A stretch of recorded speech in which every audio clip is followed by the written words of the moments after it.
Hi, everybody, and welcome to episode 11 of On the Hook, the official Yellow Pike Media podcast. My name is Rick Heaton. I'll be your host for the next half hour to 45 minutes. And today we're going to be talking about all things creator economy, esports, and media economics. We have great guests today, including one of my partners in crime here on the influencer team, our very own Brian Foster. Hey, Brian, Hello. How are you today? Good. How are you doing, Rick? Doing pretty well. I'm excited because this is someone you know, so I get to learn a lot by listening to them, and I get to make new friends too. So I really enjoy shows where that's an opportunity. Today's guest is Irina Shames. She is the Chief Commercial Officer at Loaded. Hi, Irina. How are you today? I'm good. Thank you. Thank you for having me. Awesome. So tell us a little bit about yourself. So what is a chief commercial officer, and how did you get there? What's been your journey through this crazy industry of ours? Yeah. Well, define the industry, right? Because I come from I've always worked in media, content, entertainment. That's the space that I love. I studied journalism and thought I'd be good on camera. And then I realized there's this entire world that I can, hopefully help support and grow and contribute to. And I worked at it for like large media and entertainment companies. I worked at MTV when MTV was still cool. So I'm definitely dating myself.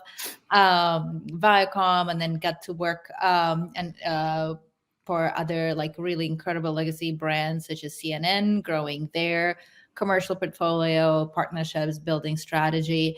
And then at some point, I just decided to dive into the world of startups and got into the content that like digital social content, ultimately leading me to like gaming and creator economy.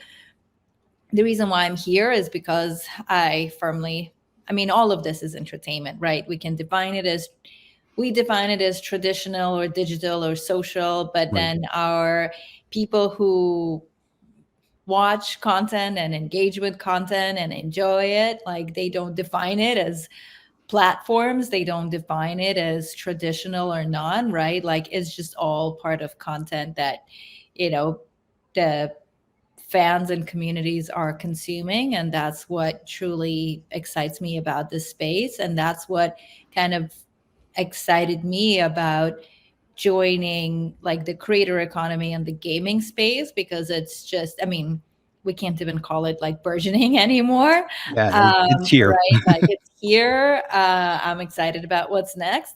But so, and that kind of what led me to Loaded, which is, sits exactly at the intersection of what I'm excited to learn about and contribute to, which is the gaming space and the creator economy. Excellent. I like that you started with, define this industry, because you did in your answer, and it's a little bit of everything, right? This industry, when we're referring to it, internally, in the space we all tend to generally work in, it really is, like you said, it's a lot of different things that doesn't really have, I feel, one clear definition. If you work in television, you work in television. But if you work in this industry, you're kind of everywhere, and which I think is part of what makes it exciting, right? That opportunity to be so many places. That's exactly it, right? Like how many, and even like when you work, you said like mentioning like working in television, which is what I've done. But then on the other hand, like there's me sometimes when I'm watching a show, but at the same time, while I'm watching the show, I'm on my phone, I'm checking what people are saying about this exact show on like all the social media apps, and I go to Reddit to like after to be like, hey, what are people saying? Hey, what's happening next? We are we operate as humans, as individuals. We're like completely multi-platform, right? Right. Because it's all about what type of content we gravitate towards. And therefore, I really do believe that's how we should be thinking about content also. We can't think about it linearly, because that's not how we consume this content on the other side. Exactly. And I think that's a really great jumping off point to kind of the first question of, where do you feel the creator economy is headed? Obviously, you feel there's kind of this convergence, and yet also a simultaneous divergence, right? It's all at the same time. Well, that's a really great question, like a loaded question, no pun intended. But where the creator economy is headed, it's really interesting, right? Because we, on one hand, we have a lot of creators who are becoming their own platforms and channel, right? Right. And then these creators like command so much power when it comes to their communities that they venture out and they build their own products, they build their own companies, they build their own platforms, right? there's there's all of that, there's all of that happening. And then at the same time, there are also, there's so many different platforms, and how people consume content is different, right? And then the way this industry has been sustaining itself, and that's what I spend a lot of time doing, right, is like the commercial side of it. It's brands, right? It's brands funnel, like fueling the growth of creators, because these partnerships is what made creator content more powerful, right? Because it gave them more resources to build and create content for their fans. And the way that brands are now interacting with creators and spending their money on like creator economy is, I think, vastly different, and that will continue to change. So to your point, like what's next?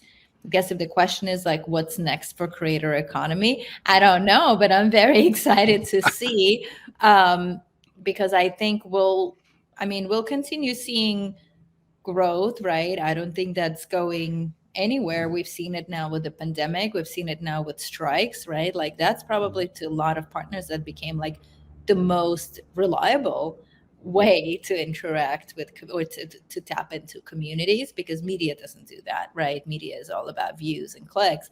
This is where the engagement and interaction happens. But also, I think, yeah, the way brands interact with creators now is very different. What they expect from creators, what creators also, and on the other hand, what creators expect from brands is vastly different. Hmm. Because now, like it used to be, creators used to get so excited. It's like, oh my God, a brand wants to do this with me. Like, that's so cool. And now a lot of them have become also a lot more educated and savvy. And a lot of them like, well, actually, this is how I would like to interact with the brand, because that what works for my brand, for my fans, for my for my community and things like that. And now The brands are creators are. a little bit Go more ahead, open Brian. to that. Sorry, a little, brands are even more open to that now, and kind of that 50-50 negotiation of concept and creative, right? Where it's like, well, we know what the messaging is supposed to be, but the creator knows how that messaging needs to be said in order to be impactful for their audience. And I think that that's where that mesh needs to happen. And I think that you're right. Brands are like a little bit more open to that, and they're kind of letting the reins go a little bit more. Yeah, I've definitely seen, just within YPM, we've seen more and more brands come to us and say, "Hey, we want someone that's going to pitch us a concept. I don't want an hour of gameplay and then just, another hour of whatever. I want a concept. I want an idea. I don't want game cut down in a 3-minute VOD, right? I want a story. Tell me what stories you're going to tell with my brand." And that seems to be fueling two kind of interesting conversations. One is, that's not a clicks and easily measured metrics of I'm streaming your game for 2 hours and it's going to cost X number of dollars because that's my CCV. Now there's a creative component. There's a value to that that transcends just raw ROI and KPIs. How is that changing the way brands are looking at creators, in your opinion? Yeah, I think that's exactly, like that's a great question, right? Because I think they used to be vehicles, right? Brands used to be like, okay, I know how to buy media, I know how to create an ad spot. So I'm gonna have creators say this exact like copy to the audience, and now I'm going to pay for the exact time and effort it took, and the CPM, whatever cost, right? And but I think what you just called out, right, like talks to the power of creator economy and the power that creators now command, right? That brands are now starting to understand. No, like they're not just a vehicle, right? This has to be a partnership.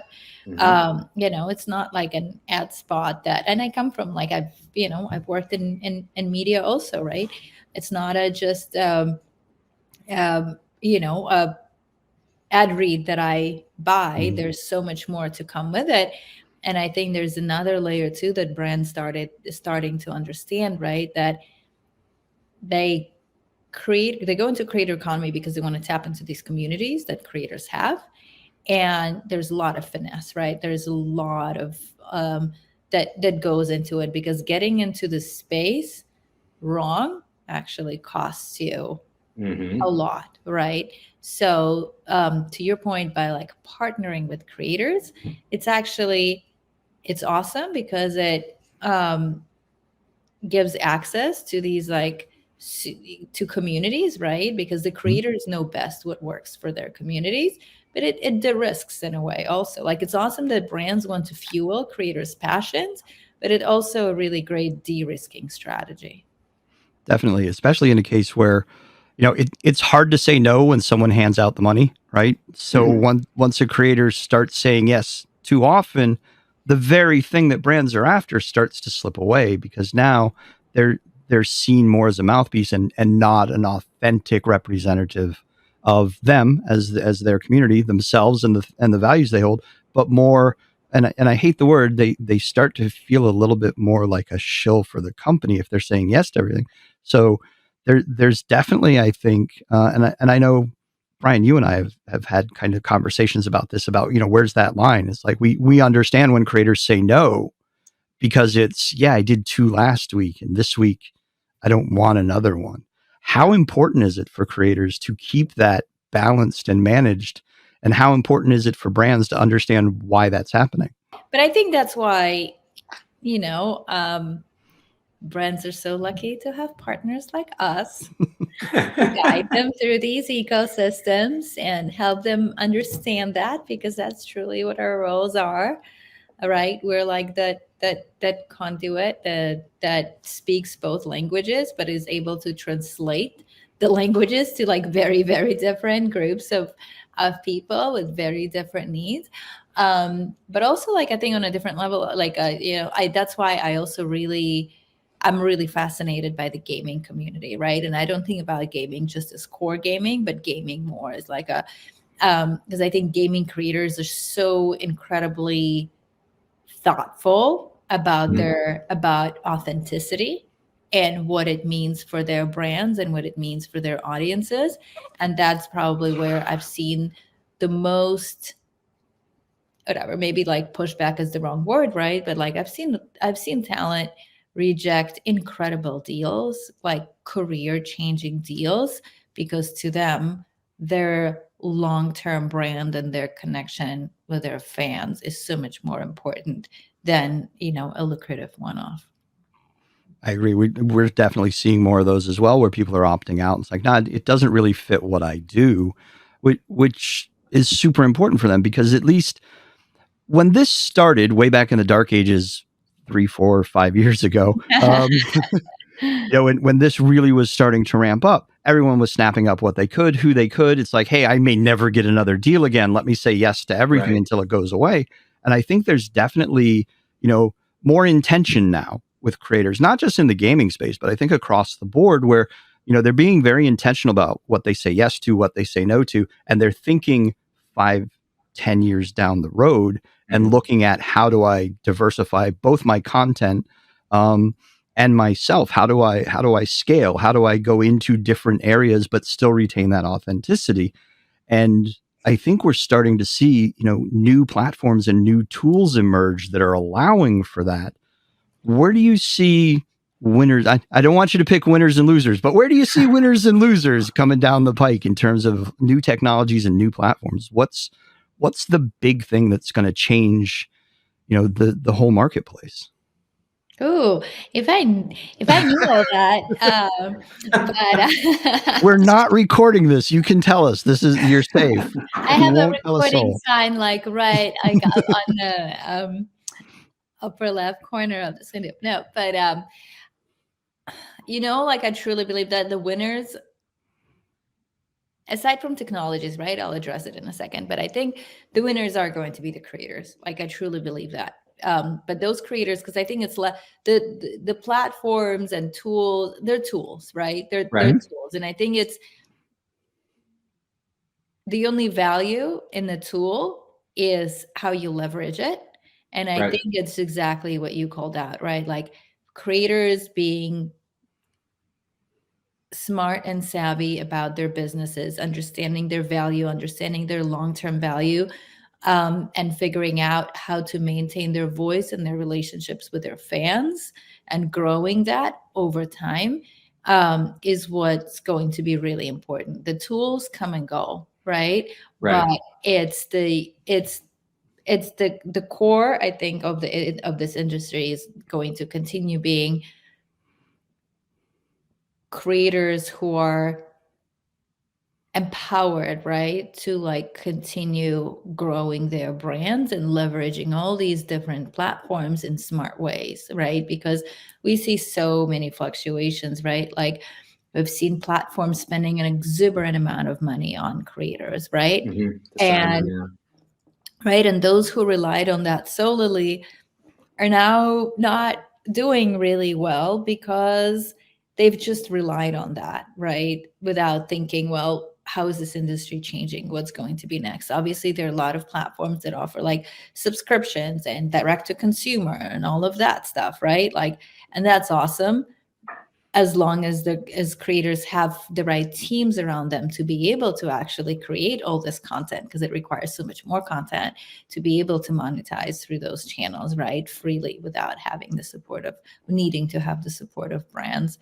They're obviously, like, I've seen, I don't know, like AI tools, right, that Mhm. but like it's, yeah, to me those are just the utilities, and it's on us to advise and consult the creators on what is the best utility for them that's going to, at the right place, right time, that's going to help them grow their career.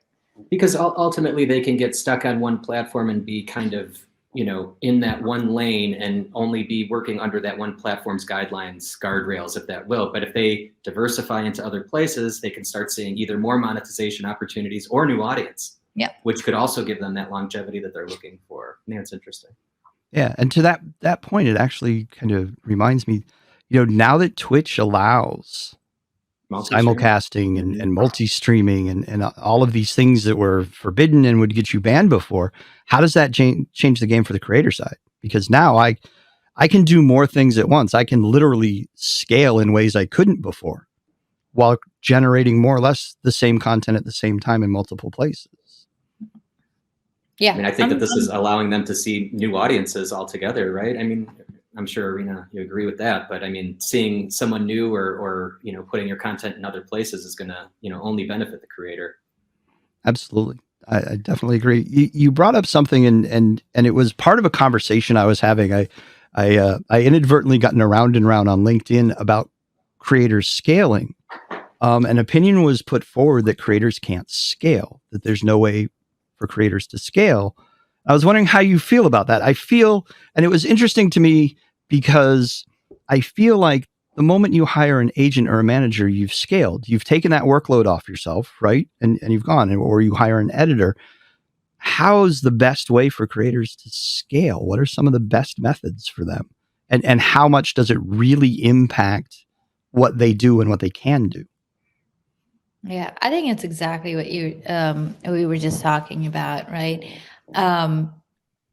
Like we brought up like multi-streaming, right? To me, Mhm. like that's an exciting piece because it does put a creator like in the front seat, right? Because a lot of the times what used to happen is like Twitch, it's live streaming platform, right? The requirements are so tough. Like you constantly have to be working.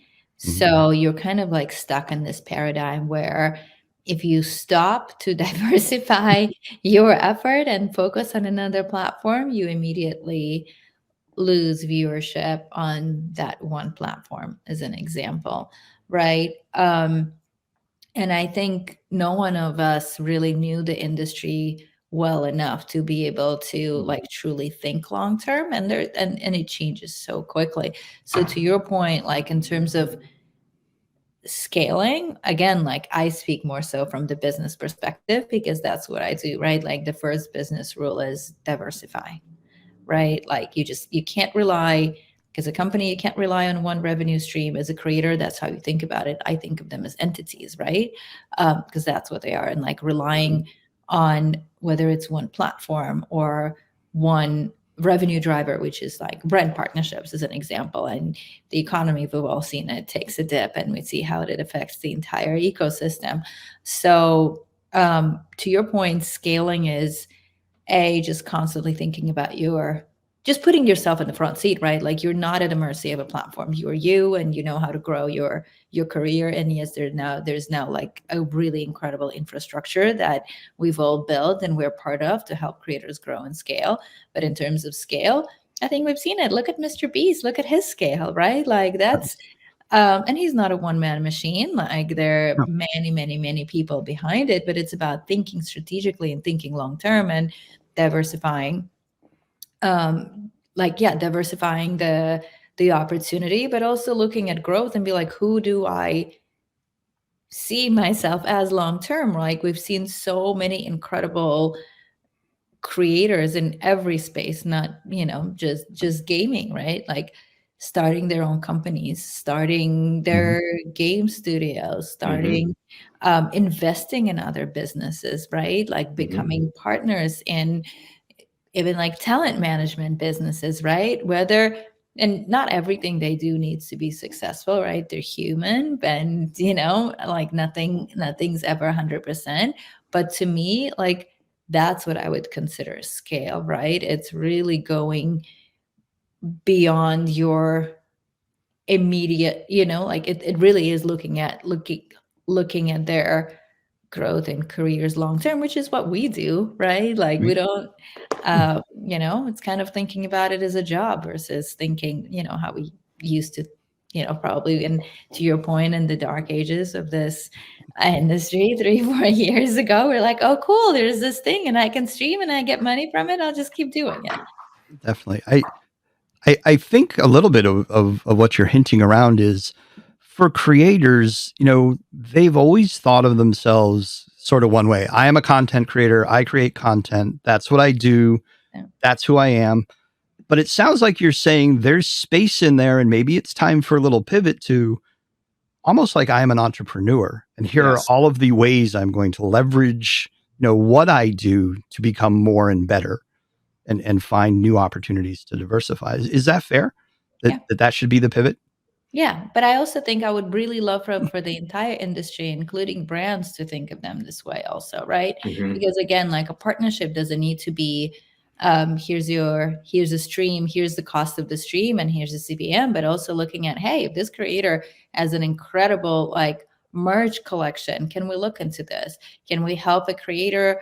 Can a CPG brand help a creator or help a creator launch a product? Like I'm just making it up, right? Like really thinking about it too. And again, this is about like thinking about it like as a vehicle and a linear like product or a vehicle versus like, how do I partner, to your point exactly, with this entrepreneur, or how do I partner with this entity and tap into their communities? Because we know that the community can live on platform, but they also live across multiple platforms, or off platform, could be physical products for all. Yeah. Right. I think you see, and I just want to clarify a little bit as we're talking, because we've talked about gaming, and I know Brian and I kind of think that way because that's what we do every day, is deal primarily. But this is all perhaps even more true, and arguably, in my experience, more tested in some other spaces, not endemic to us, but things like fashion. And in the cosmetics and healthcare and fitness and beauty, I feel like they have a jump on the games industry in terms of viewing things that way and creating long-term partnerships. You don't see a creator in that space go out and wave a lipstick around and that's it, and you never hear from that brand again. They become faces, they become brand ambassadors, they become deeply integrated into making whole color lines and being an active participant, not just at the end of the kind of production line, but getting involved in making scents, making colors, making entire palettes, helping to design, fashion collections. Is that something, the games industry should sort of look at? And how do you bring that into a very different kind of space, but one that benefits greatly from it, I feel? Yeah. And I think you're absolutely right? Like other spaces within the entertainment like space, right? They've done it, right? They definitely have a leg up. But I think gaming has is that authenticity, right? Because the creators are so true to their brand. And I've worked in other spaces too, and Ryan, so have you, right? Like outside gaming, where probably to your point, like creators are more open to different types of deals and products to partner with. Gaming isn't like that, but I think that's why this space is so valuable, right? Because if you partner with the right creator, where the audience has and the community has a great alignment and the product has great alignment, that's where you can unlock so much incredible opportunity for your brand, right? If you think about it that way. And yeah, I think and on the gaming side specifically, I think if you refer to like publishers and developers, right? Like I think there are a lot of really creative ways that the publishers can be partnering with creators, and those creators can actually have an incredible effect on success of their games beyond I think they're the biggest experts in the world. A lot of them play these games. They turn them inside out. They know they could see the matrix code whenever they play these games at this point, right? So I think that people like Video Game Donkey, for instance, who started his own publishing company, who's now publishing games. I think they've got a game coming out real soon. I think that that's the perfect evolution of a creator in that space, is that they understand games. They've been reviewing games for 10 years. So they know the ins and outs of these things. So to have them go and then create a game or help to publish a game and bring a game to market, I think that's like the next logical step for them. Definitely. 100%. Yeah, absolutely. I think that. Yeah. And then on the other hand, right, like if you think about it, there's some incredible creators who are also, they play the game, they know it in and out, but as an example, they're also like, could be incredible musicians, right? And then could they develop a soundtrack together, right? And could you immediately untap audience that it's part of their community, but also these creators would be so excited to contribute to the game beyond maybe like the core of telling the publisher the ins and outs of it or the navigation, right? Which is what we do, and we do. I mean, we do this a lot with creators and our creators and publishers. We have really like such exciting deep relationships, right, where they have helped the success of so many games. But yeah, I think if you look at the next frontier, it's about tapping into looking at again at these creators. I feel like I'm saying I'm using the exact same words over and over again, but started looking at them as entities, as personalities, and seeing what of other, how can we untap more opportunity through it, right? Like whether it's, I mean, soundtrack was just one of the examples. Yeah. It's a great example. Yeah, it really is a very solid example. I kind of have a little pivot here, but now we're talking about creators going in and helping studios design and build the next generation of games. In that mix as well is esports, right? It's like you have a whole segment that I feel like we haven't even discussed, where I feel the same is true, where you have these elite athletes. I had a great conversation once. Hidden athleticism is the phrase. So esports, auto sports, things like that, where you don't see the athleticism, but it's very much part of it. What kind of shifts are we going to need to see in this creator space where esports in particular are concerned before that starts to pick up and become more mainstream, right? I think every sport has its challenge in that respect. Is it going to be creators coming in and say, here's how we do it for a mass audience? Is it, Ed McMahon running the show? I mean, what does that look like? How do we get there so that we really take the space and blow it out as far as we possibly can? Because I think that's the next step in a lot of this. Yeah. And I think, listen, we're all marketers, right? Like, because ultimately that's what we do, whatever side of the entire like marketing funnel or flow that we're part of. And I think esports has such incredible fandom, right? And then like people who are fans, they're hardcore fans. I really truly believe that in order for it to like truly gain steam beyond the core, right, is what's like truly important. And I think part of it is on maybe some of the orgs, part of it is on the publishers, right? Like more than I'll actually address the players in a second, right? But like, how do we tell stories? Because marketing is all about telling the right story. So how do we tell the stories, right? A lot of the times when I'm watching, like the commentators, right, it's very technical. Mm. So if you come into esports as someone who doesn't know anything about it, like me as an example, like the learning curve is like really really hard. Yeah. Like you really have to invest in it, right? Like I think the next step here, right, in the esports space is undergone through a crazy hype, and then now it's we're talking about it shrinking. It's bound to have the next iteration, and I think that next iteration is actually bridging it, like telling the story of the sport to mass audiences and bridging those consumers and bringing them in, right? Because that was my experience with it. It took me a lot of time to be like, oh, I think I actually get it, but I had to put a lot of effort into it, and I started working in the space. So that's the reason why, right? Like like I had to, Right. I wanted to, and that was my way to learn about it. But yeah, so I think we just need to start telling stories that appeal to like larger audiences beyond it, right? Like gaming was at very early days also, it was seen like as an incredibly niche Yeah. Shiny activity, object. right? Yep. Like now it's one of the biggest chunks of like the entire entertainment ecosystem. And you know esports, I would hope, should go through would go through that growth trajectory. But I think that way is like the only way to go about it is by telling the right story and explaining the sport, because you are absolutely right, it's a sport. And explaining the sport to people beyond the core audiences who already know and get it. And I think to your point about athletes, it's the same thing. A lot of these players have been plucked, like they're very young, they've been plucked out of their homes, right? And I think the difference between them and like traditional athletes is because traditional athletes have been trained, right? Like Right. throughout like they've been taken to championships, they've been like, they know how to play in a team, they've been trained in the sport.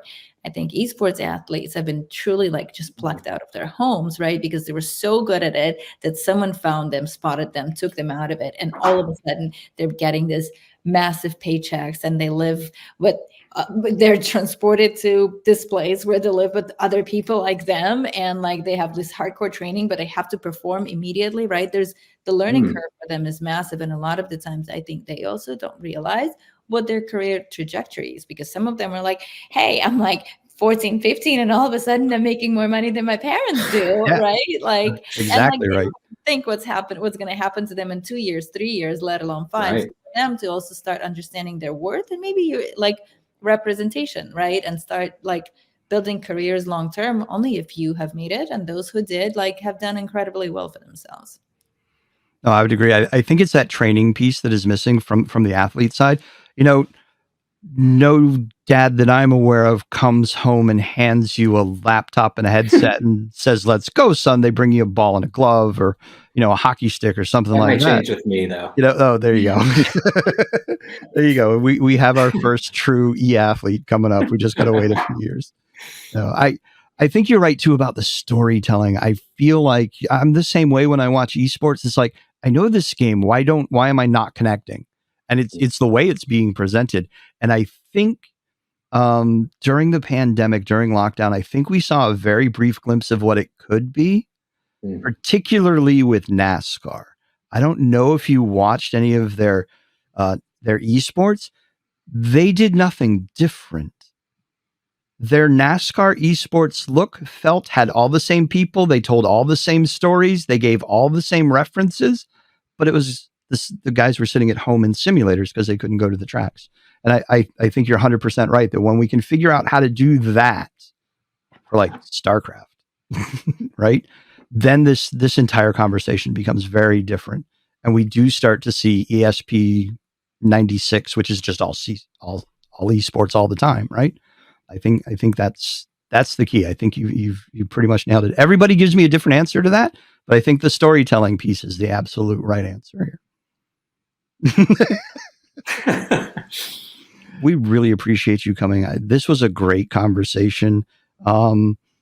I really feel there's a lot coming down the pike for this industry. I keep saying that like it's some sort of very clearly defined thing, and one day I feel like it will be more so. But I really appreciate your insights and input. if there was something, if there was something you could say to the next big influencer, big star, person who takes your job, because hopefully we all retire one day, what would it be? What should they look out for, and what should they champion? That's a really great question. And yeah, I think on one hand, like what I'd love, where this industry is ever changing, right?